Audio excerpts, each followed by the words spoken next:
Hey there guys, I am the Six Machine and welcome back to another Warhammer video. The big Warhammer Day preview has now happened and we got some absolutely fantastic teasers and showcases given to us, but the big one for me and what we're going to talk about today is the brilliant looking Shadow Throne set. And first of all, let me just say I love the lore behind this box. A Genestealer cult working on Terra itself, the very heart of the Imperium, is such a cool backstory and such a cool idea for a narrative campaign. You can absolutely bet your bottom dollar that there is going to be some very tense moments in this campaign book, and the Custodes are going to have a bit of a time trying to cleanse this Xenos cult, which is working to try and, I don't know, kill the Emperor or destabilize Terra. Obviously, I think it's fair to say that the cult won't actually kill the Emperor. That would kind of destabilize the setting and the franchise, but I think it will be really interesting to see just how the Custodes react in the book and how they sort of deal with this potentially huge breach in their defenses. The box itself, as I said, is called Shadow Throne, and much as we all imagined, is confirmed to be coming this year, so very likely in that last December slot alongside the Genestealer Cult and the Custodes codexes. And I have to say, I do actually really like the look of this box, not only for the two brand new miniatures that you get with it, but also for the 32-page campaign supplement which looks to be coming with it, which should be really fun and interesting lore-wise if nothing else, and also just the general contents that you also get in addition to these two new HQ choices. And first up, the two new models. As we saw on the potato cam just the other day, there is a brand new Custodes character, and you can see a much clearer picture of him on your screen now. He is called a Blade Champion and appears to be a slightly lower rank than a Shield Captain, but still a very capable combatant. The Warhammer community article indicates that he can change his stances and is something of a lieutenant level character, although they didn't specifically state that he was a lieutenant, so whether he will actually end up having any lieutenant style rules for the rerolls to wound is something we're going to have to find out. As it stands right now, it looks like he may well just be a complete melee beatstick, and he can go after hordes or enemy units or enemy characters and HQs and change his stance to sort of deal with them. So presumably there will be one that grants him extra attacks, one that may let him ignore invulnerable saves or something like that, to really allow you to tailor the character himself so that you can kill whatever he is fighting against. On the other side of the box, the new Genestealer Cult Reductus Saboteur appears in very cult fashion to be more of a sneaky hide away and set demolition charges and booby traps all over the battlefield. It is honestly a gorgeous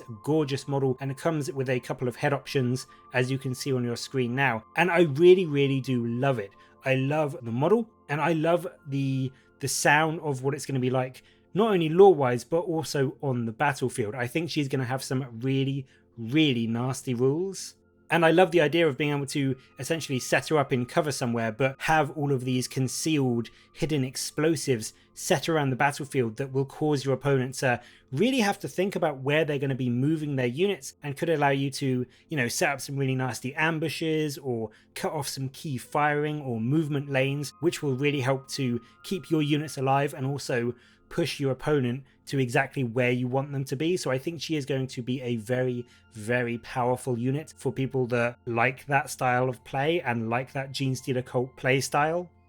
Aside from that, the Custodes also get 3 Alaris Terminators and 5 Sisters of Silence, who, as another aside, are now confirmed to be in the new Custodes Codex, so that is even more brilliant news. Now you can actually bring a full Talons of the Emperor style list into 9th edition. And then on the Genestealer Cult front, alongside 10 Neophytes, you are also getting a Patriarch, a Magus with 2 Familiars, and a Primus. All told, this lot comes to around the £160 mark if you have the 2 new characters at about £20 each, and so that means that if this box comes in at £105 or maybe even £125 like we have seen with some of the others, you are making a pretty solid little saving with a roughly 25 to 35% saving depending on where the final cost of the box ends up falling. And obviously I think we're all hoping that it will be around the £105 mark, which I think is the same as the Piety and Pain one with the Sisters of Battle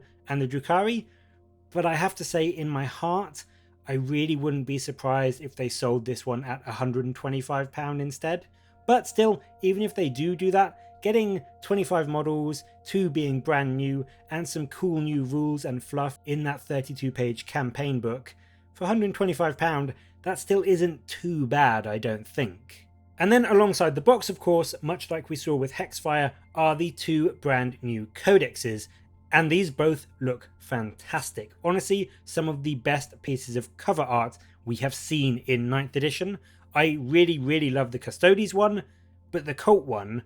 just blows me away. I do think this has jumped to the top of my best cover list for 9th edition. It just really fits that cult aesthetic, you know, the hordes of sort of infantry all pale skinned and hidden from the sunlight for so long as they've coerced and done their dastardly deeds in the depths of the sewers and the underhives before they're finally ready to come out and take over the planet. It's such a cool artistic piece, and I really do adore it more than I think any other codex cover I've ever seen. So even though I am just a Custodes player, I will 100% be getting this codex just because I want to read through the lore and the fluff and the background and just have it in my collection. Obviously, in both codexes, there will be the usual redesigned weapons and relics and stratagems and rules, so I think both of these books could bring some pretty hefty changes to both of these factions, and arguably moving from 8th edition into 9th, both of them do need and did need some pretty hefty redesigns to really fit in with the increased killiness and the way that the missions work in 9th edition, so I'm hoping that these books are brought very much into line with how 9th edition plays. The Genestealer Cults are getting some new mining weapons specific keywords to really help you get the most out of them and interact with their stratagems and rules, and some new army rules to help you benefit your forces as you ambush and sneak up on the enemy and, you know, attack them from all angles. Whilst on the other side, the Custodes get in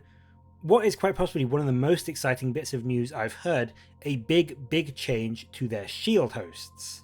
Now, in this new codex, unlike things like the plague companies for the Death Guard, or how the shield hosts used to be, whereby you just got a unique relic, a stratagem, and then maybe a warlord trait, now they are treated very much like independent chapters are in the Space Marine Codex, so you will presumably get your own unique relic and warlord trait and whatever, but on top of that, they should all in theory get their own unique, bespoke chapter tactic style rule as well. And there's been a lot of back and forth on this, but I do think that this gives a pretty strong indication that the generic blanket +1 to invuln saves that Custodes have as their quote chapter tactic now is going to be going away. But still, I think this is a net positive because it will give your Custodes armies so much more customization and adaptability depending on how you want to play them. If you want a more defensive army, or one that's better at shooting, or one that's more mobile, or one that's really good in melee,